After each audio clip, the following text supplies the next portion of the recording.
यार, जब भी हम चाइल्डहुड की बात करते हैं तो लोगों को अक्सर सनशाइन और हंसी खुशी याद आती है। बट हम में से कुछ लोगों के लिए चाइल्डहुड थोड़ा अलग था। वो एक ऐसा टाइम था जब दुनिया बहुत बड़ी लगती थी और छोटी से छोटी चीज़ें भी लंबी शैडोज बना देती थी। Hi everyone and welcome back to the unseen journey. I hope आप सब लोग अच्छे होंगे। लास्ट पार्ट में मैंने आपको बताया कि कैसे पापा के जाने के बाद लोग कैसे बदल से गए थे। आज मैं अपने स्कूल के इंसिडेंट्स के बारे में बताऊंगा। सो बिना कोई टाइम वेस्ट किए चलिए वीडियो शुरू करते हैं।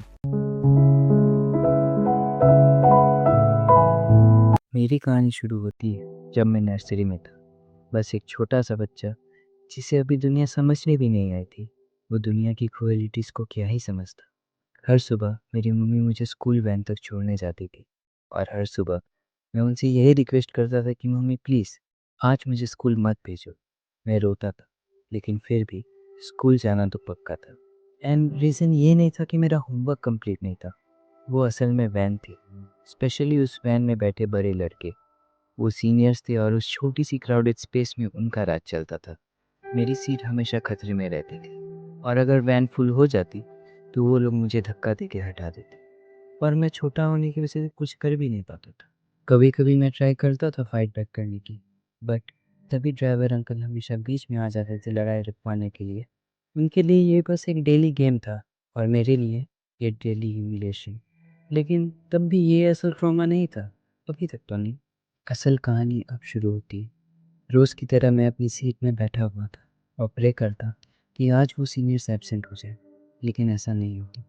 वो सीनियर्स आ ही जाते हैं। तो सीन कुछ ऐसा है कि ड्राइवर अंकल थोड़ी देर के लिए उतरते हैं एक बच्चे को पिक करने के लिए और पुलिस ने मौका देख के मुझे मेरी सीट से हटाने का ट्राई किया। मैं अपनी जगह पे खड़ा रहा।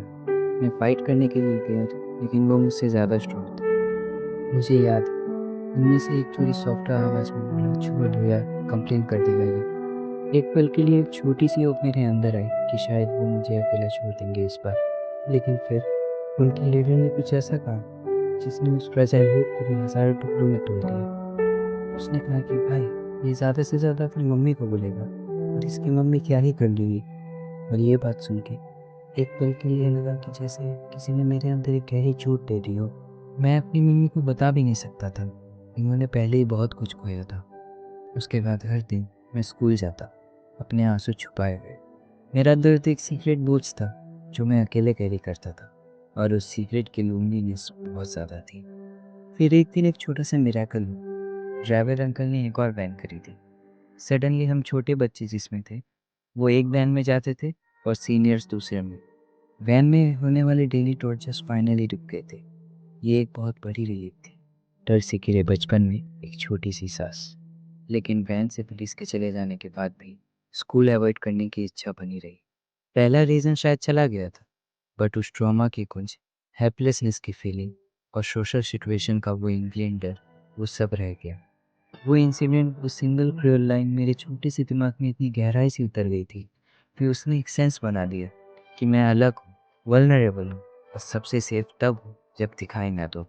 कमाल की बात तो ये है कि ये चाइल्डहुड के मोमेंट्स हमें कैसे शेप करते हैं। वो गायब हो जाने की फीलिंग कि मैं अपनी प्रॉब्लम से किसी का बोझ ना बनूं, यह मेरी पर्सनैलिटी का हिस्सा बन गया। इसने मेरे इंट्रोवर्शन में कंट्रीब्यूट किया, मुझे अपनी कंपनी में ज़्यादा कंफर्टेबल बना दिया। लोनलीनेस सिर्फ दोस्तों का ना होना नहीं था, ये उस सीक्रेट दर्द को अकेले कैरी करने की गहराई थी। जजमेंट का डर, वीक समझने का डर। सालों तक वो कमेंट मुझे परेशान करता था, लेकिन वक्त के साथ जैसे जैसे मैं बड़ा हुआ मैंने इसे अलग तरीके से समझना शुरू किया। उस ट्रॉमा को एक्नॉलेज करना, उसके बारे में बात करना, चाहे सालों बाद ही क्यों ना हो, ये हीलिंग की तरफ एक स्टेप है। ये समझना है कि लोनलीनेस सिर्फ अकेला रहना नहीं है, ये अक्सर अनहर्ड अनसीन फील करना है, स्पेशली जब आप हेवी बर्डन्स कैरी कर रहे हो। अगर आपने भी अपने बचपन में ऐसे बोझ उठाए हैं, अगर आप भी वो गहरी लोनलीनेस फील किए या फिर पिछली चोटों की वजह से इंट्रोवर्शन में सुकून पाया है, तो ये याद रखिए, यू आर नॉट अलोन। आपका एक्सपीरियंस चाहे कितना ही पेनफुल हो, उन्होंने आपको शेप किया है, बट वो आपको डिफाइन नहीं करते हैं।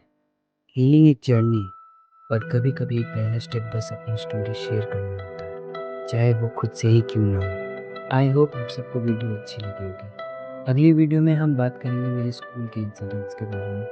तब तक के लिए अपना ख्याल रखिए एंड थैंक्स फॉर वॉचिंग।